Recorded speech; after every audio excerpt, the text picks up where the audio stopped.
हाँ, तो प्रिय विद्यार्थियों, हम पढ़ रहे थे अनिवार्य हिंदी वितान का दूसरा पाठ है जूझ। जूझ पाठ में हम एक बालक का संघर्ष पढ़ रहे थे कि पढ़ने के लिए कितना लालाई थे, लेकिन उसका पिता आवारा और जिम्मेदारहीन व्यक्ति है। वो उसे पढ़ने नहीं देता है, बल्कि बचपन में ही वो उसे खेत के कामकाज में झोंक देता है। लेकिन वो योजना बनाते हैं और वो सारी बात मैं आपको यहाँ पर सुना चुका हूँ। अब आगे क्या होता है देखिए। वो दत्ताजी राव सरकार के मिल के आते हैं और मिलने के बाद वो कहता है कि यहाँ भेज देना, तो वो उसको वहाँ पर भेजते हैं। आते ही उसकी घरवाली यानी उसकी माँ, उस बच्चे की माँ उसको बताती है कि दत्ताजी राव देसाई ने आपको अपने घर पर बुलाया है। मैं उनके यहाँ साग भाजी देने गई थी। तो ये सारी कहानी आपको पता है। अब हम इसको आगे पढ़ते हैं कि जब उसका पिता दत्ताजी राव देसाई के यहाँ जाता है तो वहाँ पर क्या बात होती है, किस प्रकार से राव जी उनको समझाते हैं।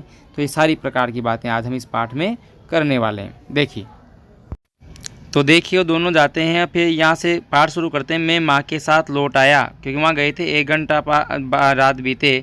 दादा घर पर आया तो आते ही माँ ने पापा से कहा कि साग भाजी देने देसाई सरकार के यहाँ गई थी। उन्होंने कहा कि बहुत दिनों में तेरा मालिक नहीं दिखाई दिया, उसको ज़रा यहाँ भेज देना, कुछ काम वाम था। दादाजी ने जो है इस प्रकार से अधीरता से पूछा।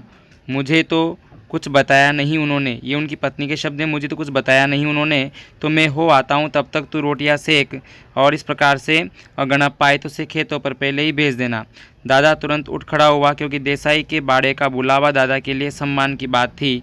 आधा घंटा बीतने पर माँ ने जो है मुझसे कहा कि अब तू जा, कहना कि तुम्हें बुलाया। हमें लेखक का बचपन का नाम भी पता लग जाता है, गणप्पा, और उसके पिताजी का नाम है रत्नापा। दादा तुरंत उठ खड़ा हुआ, क्योंकि देसाई जी के बाड़े का बुलावा उसके लिए सम्मान की बात थी। आधा घंटा बीतने पर माँ ने मुझसे कहा कि अब तू भी जा और कहना कि जो है जिम ने बुलाया, मतलब खाने के लिए बुलाया। अब वो सब उनकी पहले से बनी हुई योजना थी, मैंने आपको पहले समझा दिया था।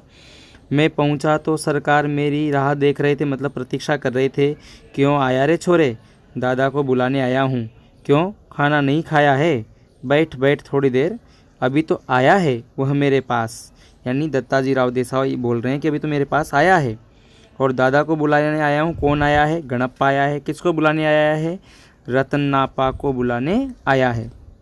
धीरे धीरे दादाजी राव पूछने लगे, कौन सी में पढ़ता है रे तू? तो जी मैं 5वीं में पढ़ता हूँ, किंतु अब नहीं जाता। क्यों रे? दादा ने मना कर दिया है, खेतों में पानी लगाने वाला कोई नहीं है। इस प्रकार से उसने पूरी बात दत्ताजी राव देसाई सरकार के सामने परोस दी। अब देखते हैं किस प्रकार से उसकी खटिया खड़ी करते हैं दत्ताजी राव देसाई। देखते हैं। तो दत्ताजी पूछते हैं, क्यों रे रत्नापा? तो बोलता है कि हाँ जी। यानी वो स्वीकार तो कर लेता है इस बात को कि फिर तू क्या करता है? अगर तू सारा काम इससे करवाता है तो फिर तू क्या करता है? सरकार ने दादा से जिरह करना शुरू किया तो सारा इतिहास बाहर निकल आया।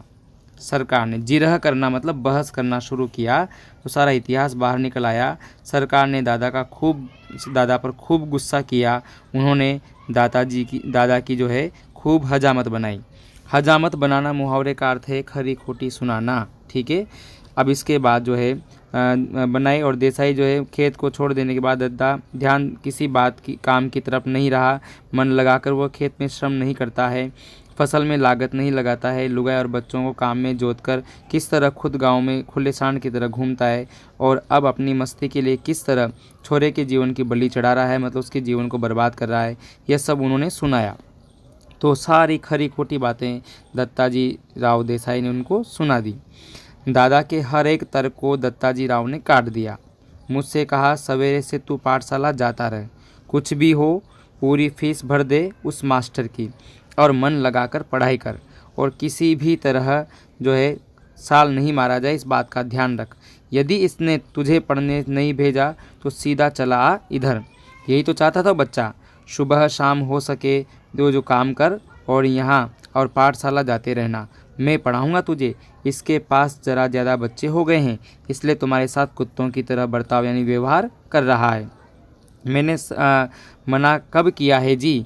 इसको ज़रा क्या है गलत आदत पड़ गई थी, इसलिए पाठशाला से निकाल कर ज़रा नज़रों के सामने रख लिया है। किस प्रकार का तर्क दिया है। देखो उसने अपनी सारी निकम्मेपन को छुपाने के लिए किस प्रकार से गलत तर्क जो है रत्नापा दत्ता जी के सामने पेश करता है। कैसी आदतें, चाहे जैसी यहाँ जहाँ कुछ भी करता है, कभी कंडे बेचता है, कभी चारा बेचता है, सिनेमा देखता है, कभी खेलने जाता है। अब बच्चे ये सब नहीं करेंगे तो कौन करेगा।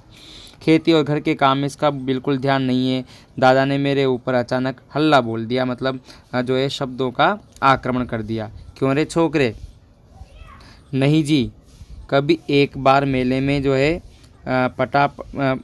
मेले में पटा पर पैसे लगा दिए थे।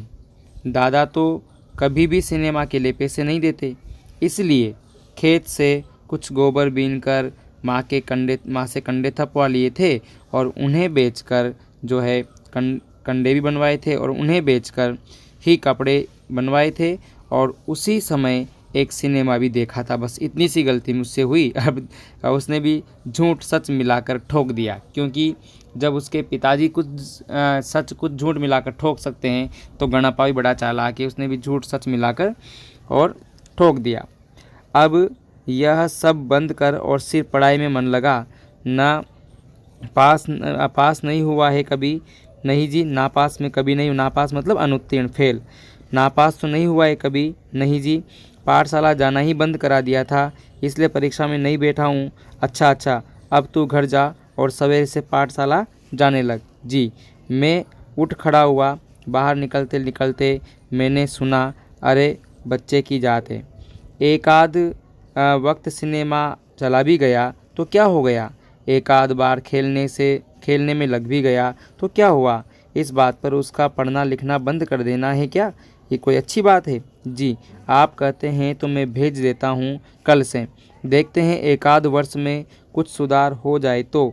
दादा ने मन लगाकर कहा कि इस समय उसका कोई बस नहीं चला था।